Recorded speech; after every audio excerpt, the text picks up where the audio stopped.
Hi friends, இந்த ஸ்டோனை use பண்ணி நான் லேடி பக்கை பெயிண்ட் பண்ணேன். பார்க்குறதுக்கு க்யூட்டாக இருக்குதுல்ல? நெக்ஸ்ட் இந்த வாட்டர் பாட்டிலோட மேல் பார்ட்டை யூஸ் பண்ணி நான் இந்த சின்ன லைட் லேம்ப் செஞ்சேன். இந்த வாட்டர் பாட்டிலையும் கேண்டில் லைட்டை யூஸ் பண்ணி தான் இந்த ஃப்ளவர் லைட்டை மேக் பண்ணேன்.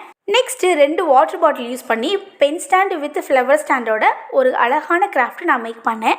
இந்த எக் ட்ரையை யூஸ் பண்ணி ஒரு க்யூட்டான டால் மேக் பண்ணேன். இந்த டால் மேக் பண்ணுறது ரொம்ப ஈஸி, ஸோ மறக்காமல் ட்ரை பண்ணி பாருங்கள். இந்த கிராஃப்டோட வீடியோஸ்லாம் என்னோட சேனலில் இருக்குது, மறக்காமல் விசிட் பண்ணுங்கள். நெக்ஸ்ட்டு இந்த ஐஸ்டிக் யூஸ் பண்ணி நான் புக் மார்க் மேக் பண்ணேன். இந்த ஐஸ்டிக்கில் பாட்டி தாத்தா இருக்க மாதிரி புக் மார்க் தான் மேக் பண்ணேன். ஐஸ்டிக்கையும் தெர்மோகால் பாலையும் யூஸ் பண்ணி ஒரு ஹார்ட் இன் ஷேப்பில் புக் மார்க் மேக் பண்ணேன்.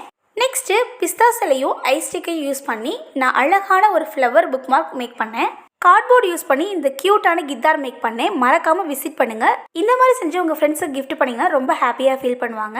பேப்பர் கப்பில் ஃப்ளவர் செஞ்சேன், அவ்வளோதான்.